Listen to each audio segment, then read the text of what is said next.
आपको इस आधार पर फंसाया जाना चाहिए कि आपने कभी भी इस देश के 90% ओबीसी, एससी, एसटी, बहुसंख्यक जो आबादी है, जो माइनॉरिटी है, उसको आपने उसका हक नहीं दिया। आपको इस बेसिस पर फंसाया जाना चाहिए। अभी तो स्वर्ण समाज के लोगों को आप लोग कैसे विश्वास दिलाएंगे कि उनके खिलाफ हमें विश्वास दिलाने की जरूरत नहीं है, वो खुद से विश्वास करें।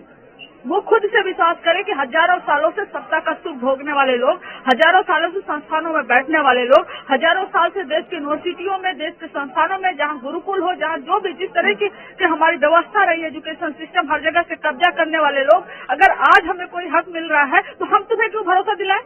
तुम खुद भरोसा करो। राम राम, जय हिंदुस्तान, जय छत्तीसगढ़। आप सभी का मेरे YouTube चैनल सच्चे साक्षात्कार में हार्दिक अभिनंदन एवं स्वागत है। यूजीसी यूनिवर्सिटी ग्रांट कमीशन का जो नया कानून मोदी जी सरकार बनाई है, उसका पूरे देश में तीव्र आक्रोशित एवं भयंकर विरोध क्यों हो रहा है? चूड़ी पहनो, सांसद विधायकों चूड़ी पहनो। क्या लोगों के मन में वो वीपी सिंह प्राइम मिनिस्टर वाली बातें याद आ रही हैं? क्या लोगों के मन में ये बात आ रही है कि क्या मोदी जी अब हिंदुओं को ही बांटने में लग गए? क्या मोदी जी राहुल गांधी के आरोपों से बच के निकलने के लिए, या जो नैरेटिव सेट हो रहा है कि मोदी जी दलितों के, अल्पसंख्यकों के, आदिवासियों के नेता नहीं है, क्या उसका ये परिणाम है कि कानून आ रहा है? कुल मिलाकर भयंकर तीव्र विरोध। इस वक्त एक ब्रेकिंग न्यूज मिल रही है लखनऊ से, वो पहले आपको बता देते हैं, जहां यूजीसी के नए नियम पर जबरदस्त विवाद बढ़ता चला जा रहा है।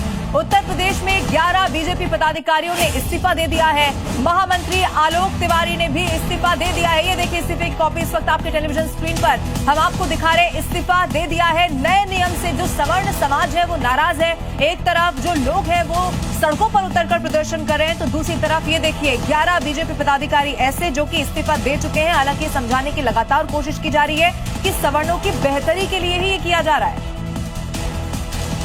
अब क्या है इस कानून में? क्या विरोध करने वाले बेवजह विरोध कर रहे हैं? क्या उन्होंने इस नोटिफिकेशन को पढ़ा नहीं? संक्षेप में समझने का प्रयास करते हैं, लेकिन आपको बता दूं कि मेरे पास नोटिफिकेशन का कागज अभी तक नहीं आया है, लेकिन पूरे देश में, यहाँ तक कि लीडिंग मीडिया में भी मोदी सरकार के खिलाफ चर्चाएं और वातावरण बनने लगा है। और शायद मोदी जी को पहली बार अपने ही समर्थकों के गुस्सा का सामना करना पड़ रहा है।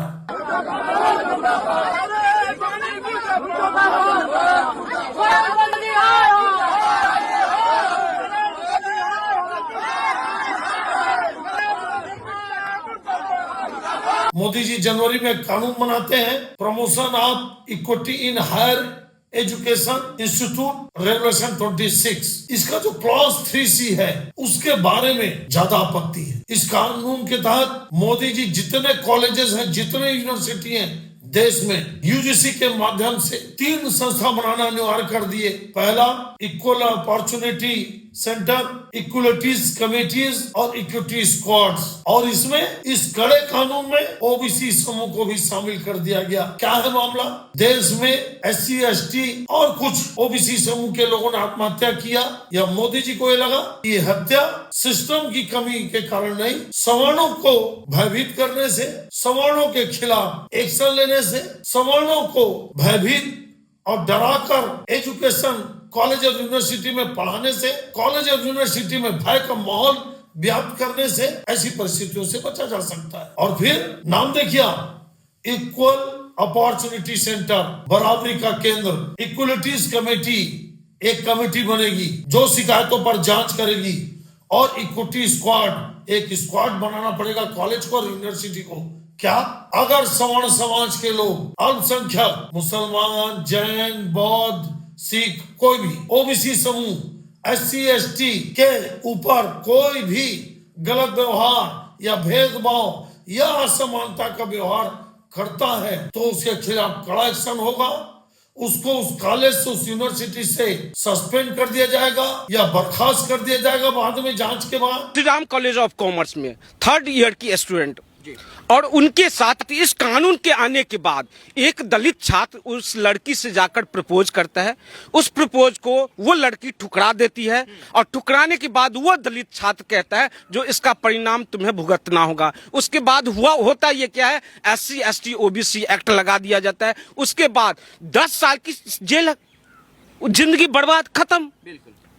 बाद में वो निगम पार्षद जब देखा मेरे पास अब कोई चारा नहीं है, तो उस जो दलित छात्र था उसके घर पे जाकर समझौता करने के लिए 50,000 रुपया जमा करके उसके हाथों में थमा के तब समझौता करके आया। आप बताइए, इस तरह के कानून, काले कानून बनाने का दुष्परिणाम अभी से आना शुरू हो गया। तो भाई जब आप इक्वल नाम दे रहे हो तीनों का, equal opportunity, equal committees, equal squad, तो इसमें सामान्य वर्ग को क्यों वंचित कर दिए? क्या कानून ऐसा नहीं बनना था कि जो भी भेदभाव करेगा, चाहे वो किसी भी समाज का हो, जो भी अत्याचार या शोषण करेगा, उसके खिलाफ कमेटियां, सेंटर कार्रवाई करेंगी? सिर्फ सवर्णों को क्यों बाहर कर दिए? क्या मोदी जी मानते हैं कि ब्राह्मण समाज, ठाकुर समाज, जाट समाज, रेड्डी समाज, नायर समाज, काया समाज, सिंधी समाज, डोगरा समाज, जितने सवर्ण हैं, क्या वही अत्याचार करते हैं? क्या उन पर अत्याचार कोई नहीं करता? क्या उनके साथ अन्याय नहीं होता? और फिर जो कमेटी बनेगी उसमें भी सवर्ण समाज की प्रतिनिधि नहीं, तो फिर देश में ये क्यों फैलाया जाता है कि ओबीसी का भला ओबीसी मंत्री करेगा, ओबीसी का भला ओबीसी कलेक्टर करेगा, न्याय SC का SC कर सकता है, तो फिर सवर्णों का न्याय सवर्ण ही करेंगे? ये फिर क्यों नहीं होना चाहिए? नाम तो इक्विटीज का है, इक्वल अपॉर्चुनिटीज का है, बराबरी और समानता, कोई भेदभाव नहीं होना चाहिए। तो क्या गरीब सवर्णों के साथ भेदभाव नहीं होता इस देश में? और फिर जो जांच करेगा और मान लो शिकायत गलत पा गई, तो उसमें भी कोई, इस कानून में कोई ऐसा नहीं कि उसके ऊपर कार्रवाई होगी, और जिसके ऊपर आरोप लगेगा उसी को ही साबित करना पड़ेगा कि वो निर्दोष है। नमस्कार मोदी जी, मैं एंजल भारद्वाज, और मैं आपसे एक हाथ जोड़कर रिक्वेस्ट करना चाहती हूँ कि आप हमारे भविष्य और जीवन के साथ मत खेलिए। अगर आपको राजनीति में ऊपर जाना ही है तो आप हमें कॉलेज में जाने से पहले ही हमारे लिए जहर का इंतजाम कर दीजिए, जिसे हम खाकर मर सकें, क्योंकि आपको राजनीति में ऊपर होने के लिए आप इतना गिर जाओगे, हमें बिल्कुल नहीं लगता। जय भारत, जय हिंद। ऐसे में सवर्ण समाज के बच्चे कैसे कॉलेज और यूनिवर्सिटी में पढ़ाई करेंगे? क्या जो लड़का, चाहे किसी भी समाज का हो, क्या लड़का जो फेल हो रहा है तो ये नहीं बोलते कि इसमें शिक्षक भी घेरे में आ गए? शिक्षकों के ऊपर भी कार्रवाई होगी कि मेरे को, मैं ओबीसी समाज का हूं, या मैं SC हूं या ST हूं, या मैं मुसलमान हूं या अल्पसंख्यक हूं, तो ये जो सवर्ण टीचर है मेरे साथ असमानता के व्यवहार करते हैं। फिर पढ़ाई कैसे होगी? क्लास में अगर कोई बच्चा बदमाशी कर रहा है और उसको मान लो सवर्ण टीचर पीछे बैठने के लिए बोल दिया, तो बोलेंगे कि मैं तो बदमाशी नहीं करता, चूंकि मैं मुसलमान हूं इसलिए मेरे से ऐसा व्यवहार किया जा रहा है। तो शिक्षक तो गया, उसकी नौकरी गई, उसको दंड मिल गया। तो क्या देश के कानून ऐसे नहीं थे? क्या मोदी जी की सरकार 12-13 सालों में क्या अन्याय अत्याचार को खत्म नहीं कर पा रही थी? क्या देश में से कानून नहीं थे?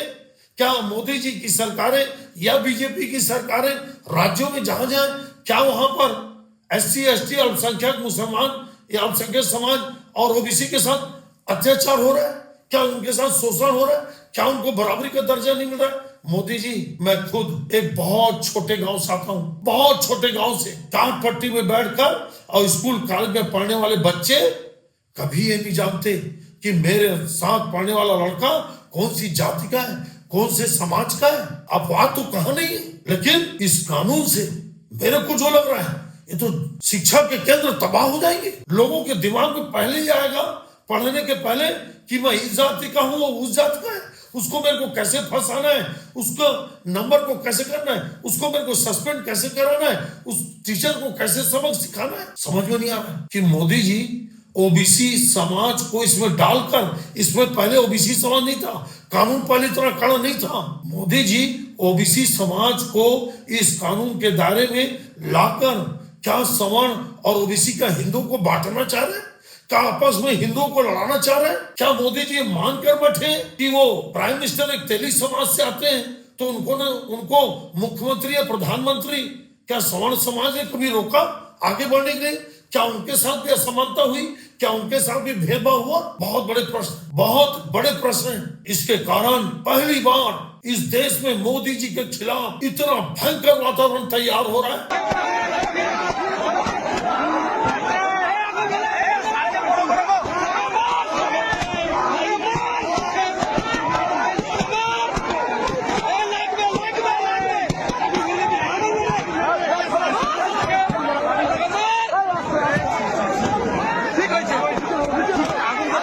और आपको ये भी बता दूं मैं, हिंदू समाज के टूटने का डर है। इसके कारण योगी बाबा जो बोले बटेंगे तो कटेंगे, तो क्या ओबीसी समाज जो अपने आप को हिंदू मानता है, ओबीसी समाज में ही, समूह में भी ऐसे कई समाज हैं जो ब्राह्मणों के और सवर्णों के बराबर दबदबा है। क्या गुर्जर समाज किसी से कम है? क्या छत्तीसगढ़ में वर्मा समाज, कुर्मी समाज, साहू समाज किसी से कम है? क्या ओकालिंगा और लिंगायत समाज कर्नाटक में किसी से कम है? तो क्या कोई बहुत बड़ा कोई कारण है राजनीतिक? जब मोदी जी इस कानून को लेकर आए, इतना कड़ा कानून जिससे शिक्षा की व्यवस्था तबाह हो जाएगी, जब देखो तब सवर्ण शिक्षकों और सवर्ण बच्चों के साथ भेदभाव होगा।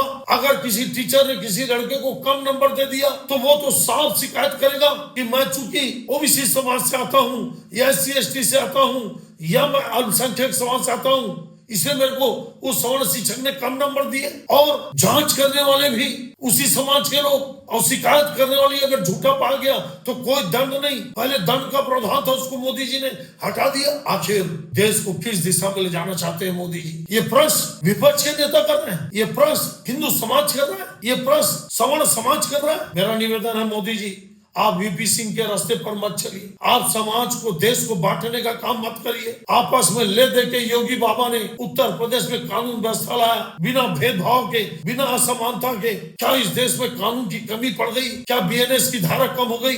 क्या देश की अदालतें कमजोर हो गई?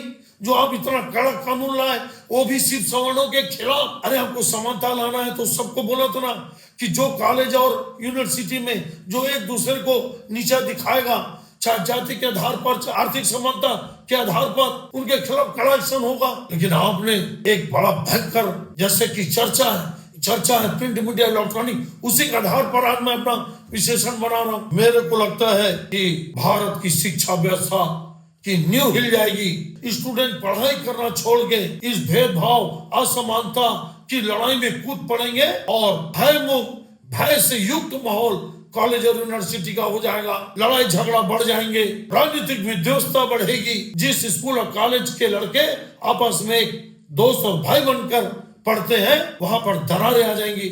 इससे भारतीय सभ्यता और संस्कृति भी कमजोर होगी। मेरे को लगता है कि समानता तो सबके बीच में होना चाहिए, बराबरी तो सबके बीच में होना चाहिए। अगर कोई शिकायत झूठी कर रहा है तो उसको भी दंड मिलना चाहिए, और जो गलत कर रहा है उसको खिलाफ कठोर कार्रवाई होना चाहिए। और जितनी भी आप कमेटी बना रहे हैं उसमें सभी वर्ग के अच्छे लोग को शामिल किया जाना चाहिए। आप भी अपनी राय बताइए, क्या ये कोई राजनीतिक अंदर की लड़ाई है भाजपा के अंदर, जैसे कि चर्चा है? क्या योगी बाबा का तो ज्यादा उनका बढ़ गया? यूपी चुनाव के पहले सब बातें क्यों? बहुत सारे प्रश्न लोग उठा रहे हैं, नेता उठा रहे हैं, लेकिन गलत कानून, गलत नियम का विरोध तो सबको करना चाहिए। देश बचेगा तो हम बचेंगे, शिक्षा व्यवस्था बचेगी तो सब गरीब का गरीब बेटा कलेक्टर और SP बनेगा। आज भी बन रहे हैं, आगे भी बनेंगे।